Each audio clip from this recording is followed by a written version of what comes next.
धेमाजि जिल्लानि सानजारि नोगोरनि सिमेन्ट सापरियाव थानाय एसबि बर' गोजौ फरायसालियाव धेमाजि जिल्ला बर' हारिमु आफाद आरो धेमाजि जिल्ला आबोदनि लिंथुमनायाव फैगौ 2023 मायथाइयाव खुंजानो गोनां दुलाराय बर' हारिमु आफादनि 19थि 3 बोसोरारि जथुम्मा आरो दुलाराय बर' आइजो आफादनि 17थि 2 बोसोरारि जथुम्माखौ खुंफुंनो थाखाय ललित चन्द्र बर'खौ आफादगिरि, सुक्रेश्वर गयारीखौ मावफुं आफादगिरि आरो सुशील बसुमतारीखौ गाहाय नेहाथारि बिबानखौ होनानै दाफुंनाय बानजाय आफादनो दिनै धेमाजि जिल्ला आबोदनि आफादगिरि फुलेश्वरी दैमारिनि मासि सामलायनायाव खुंनाय मेलनि गेजेरजों बिबानखौ होनाय जायो।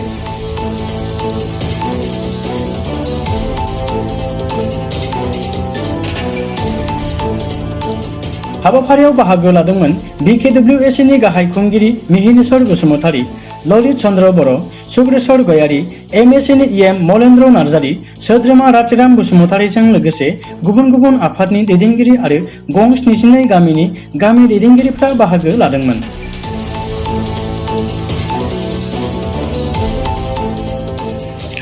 दुलाराय बर' हारिमु आफाद आरो दुलाराय बर' आइजो अनसाय आफाद बे मोननै आफादनि जुथायै खुंनो लानाय जि बोसोरारि जथुम्मा बे सानजारि नोगोर सिमेन्ट सापरियाव थांखि आजावखानाय बायदियै थांनाय 5 जुन खालिनो बानजाय आफादखौ बेवहाय दाफामनाय जादों।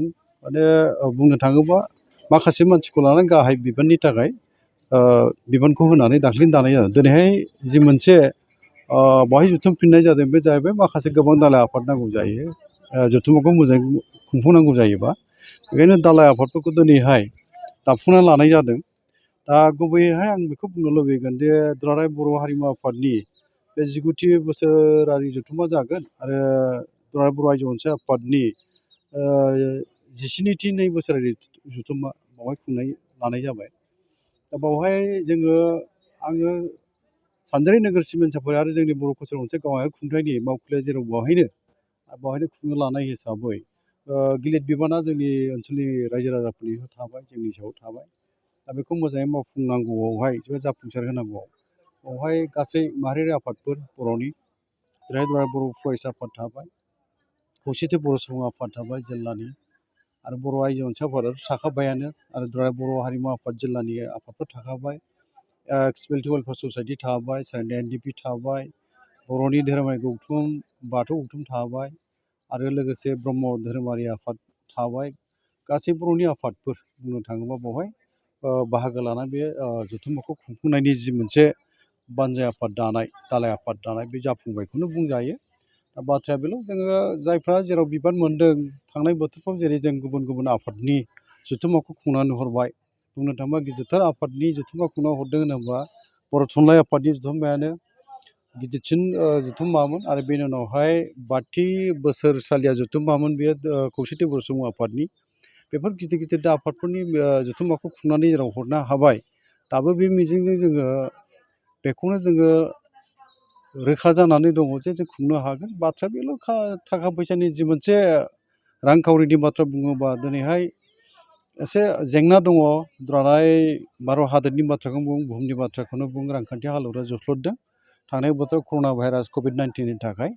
बे जाहोनाव हयथ' जोंनि खुंनो लानाय जे जथुम्मा बेयो एसे रांखान्थिफोरजों थोआ लोमा बा माबा मोनसे जेंनाजों मोगा मोगि जानांनाय बे जानो नाङा दा, मानोना कर'ना भाइरासनि माबाबो जोब्बाय। बे हिसाबैहाय जोङो नायनो नाजालांगोन, आरो रायजो राजानिफ्राय गमामायैनो हेफाजाबथ' नांखागोन, होबोदों आइ आफा रायजो राजा बयबोआनो। थांनाय बोथोरफ्राव जेरै हेफाजाब दाबो होगोन। दा बे मिजिं जोङो खामानि मावनो थाखाय सिगांनाय जाबाय। गुबैयै बर' आइजो अनसाय आफाद आरो बर' हारिमु आफाद, बे दुलाराय बर' आइजो अनसाय आफाद आरो दुलाराय बर' हारिमु आफादनि जि मोनसे गोनांथि, बे गोनांथिया बर' हारियाव गमामायैनो दङ।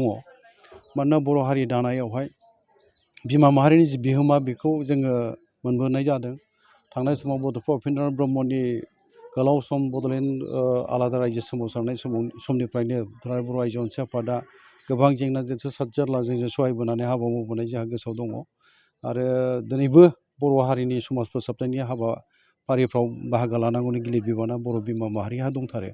बेखायनो जोंनो नांगौ बर' बिमा माहारिनि आफाद दुलाराय बर' आइजो अनसाय आफादखौ। आरो मोनसेया जाहैबाय दुलाराय बर' हारिमु आफाद बा हारिमुनि गेजेरजोंसो जोङो बुहुमाव जोंनि सिनायथिखौ होनो हायो, हारिनि सिनायथिखौ होनो हायो। बेखायनो दुलाराय बर' हारिमु आफादनि गेजेरजों बर'नि जे हारिमुवारि जोंनि दामनाय देनाय खननाय मोसानाय गासैबो बिथिंफोरखौ जोङो बुंनो थाङोबा हारिमुनि गेजेरजों जेराव फोसावनो हायो दिन्थिनो हायो बेफोर गासैबो दिगखौ नायनानैहाय आरो गोदान जोलै जायफोरनाखि फैगासिनो दङ बिसोरनो माबा मोनसे मिजिं होनानै गोरों गोरा खालामनांगौ गुनि गियानि खालामनांगौ हारिमु आयदाखौ जोङो बुहुम फैसालिसिम लांनांगौनि जि मोनसे बाथ्राफोर थाबाय बेवहाय मावनांगौ हाबा थाबाय बेफोर गासैबो दिगखौ नायनानै बर'नि बा बर' हारिनि गेजेराव दुलाराय बर' आइजो अनसाय आफाद आरो दुलाराय बर' हारिमु आफादाबो जे एंगारनो हायै आफाद बेखौ जों मोनदाङो। ओंखायनो बे जथुम्माखौ खुंनायाव जोंनि रायजो राजाया थारैनो बेखौ फोथायो आरो माने खुंफुंनो लानाय जि हाबाफारि बेवहाय हेफाजाबा जे होगोन बेखौ जों फोथायनो हायो। मानोना गेरेमसा बर' माहारि दानायनि जि मोनसे